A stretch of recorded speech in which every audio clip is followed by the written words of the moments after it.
안녕하세요. 저는 위인 동아리장과 찬양팀으로 섬기고 있는 17학번 신학과 임채현이라고 합니다. 위인은 월십 인 노스 코리아라는 영어의 철자를 따서 위인이라고 부르고 있고요.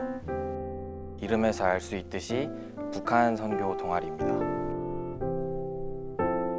제가 이 질문을 받고 전 동아리장님께 연락을 해봤는데 사실 역사가 너무 오래된 동아리라서 그 시작은 알기가 어렵고, 활발하게 이제 활동을 시작하게 된 계기는 저희 선배 중에 탈북하신 선배님이 계시거든요. 이제 그분이 동아리장을 맡으면서부터 위인 동아리의 활동이 활발해졌다고 들었습니다.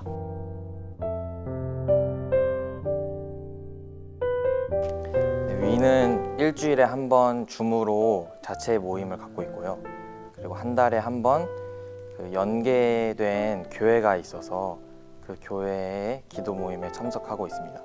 그리고 지금은 코로나라는 상황 때문에 할 수 없지만 전에는 1년에 2번 학기 중에 준비를 해서 방학에 단기 선교를 다녀오고 했습니다.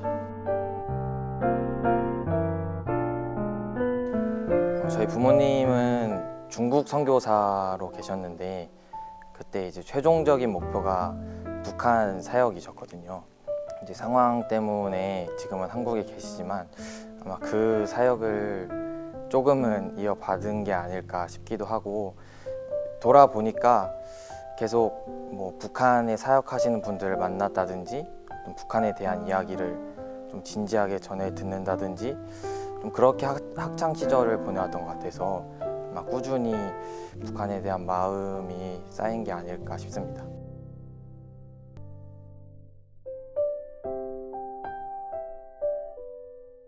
위인 동아리 하면서 가장 기억에 남는 순간은 아무래도 같이 기도할 때가 항상 기억에 남는 것 같아요. 왜냐면은 이제 같은 마음, 같은 비전을 품고 그렇게 모일 수 있다는 게 되게 저는 기적 같은 일이라고 생각을 하거든요. 그래서 매주 모임을 가질 때마다 항상 기억에 남는 것 같습니다. 그리고 3년 전에 단기 선교를 갔을 때 외화를 벌러 오신 북한 분을 만난 적이 있었는데, 사실 선교사님과 교류가 활발했지만 이름조차 알려주지 않을 정도로 경계가 심했던 사람이었거든요. 그분을 처음 만났을 때가 가장 기억에 남는 것 같습니다. 사실 어떤 이야기를 나눈 것도 아니고 어떤 사건이 있던 것도 아닌데 그냥 처음 북한 사람을 만났다는 게 기억에 남는 순간인 것 같습니다. 사실 북한은 가장 가까운 나라이기도 하고 한 민족이기도 하지만 그 안에서 어떤 일이 일어나는지 또 무슨 상황인지 알기가 쉽지가 않거든요. 그래서 기도할 때마다 하나님이 주시는 마음은 하나님의 마음과 우리의 마음이 같아야 북한을 위해서 진짜로 기도할 수 있다고 계속 말씀하시는 것 같습니다. 며칠 전에 어떤 소식지를 보게 됐는데요. 중국에서 북한 사역을 하고 계신 선교사님의 이야기였어요. 전에 같이 성경 공부를 하던 북한 자매님한테 갑자기 연락이 오게 됐는데 선교사님은 굉장히 놀랐다고 해요. 왜냐면은 그렇게 성경 공부를 진행한 이후에 거처도 옮기고 연락처도 옮겼는데 갑자기 전화가 왔을 때 단번에 그 자매님이란 거를 알아차릴 수가 있었대요.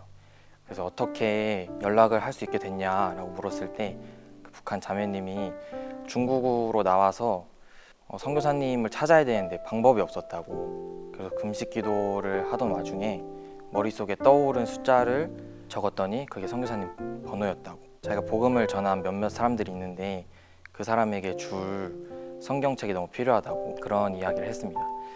이것처럼 북한 교회 상황은 고난과 은혜의 연속인 것 같아요. 북한이 정치적으로는 핵 때문에 많은 불화가 있고 종교적으로는 기독교 박해 국가 1위라는 타이틀을 갖고 있거든요. 참 문제가 많은 나라이긴 하지만 하나님이 그거를 전혀 문제 삼지 않는다고 말씀하시는 것 같았어요. 그 많은 죄들이 하나님이 북한을 사랑하시는 거를 막는데 아무 이유가 되지 않는다.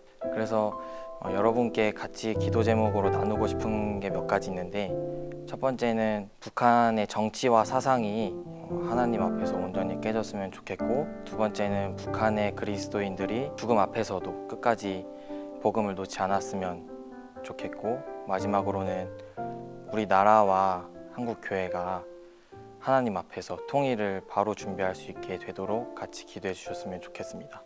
감사합니다.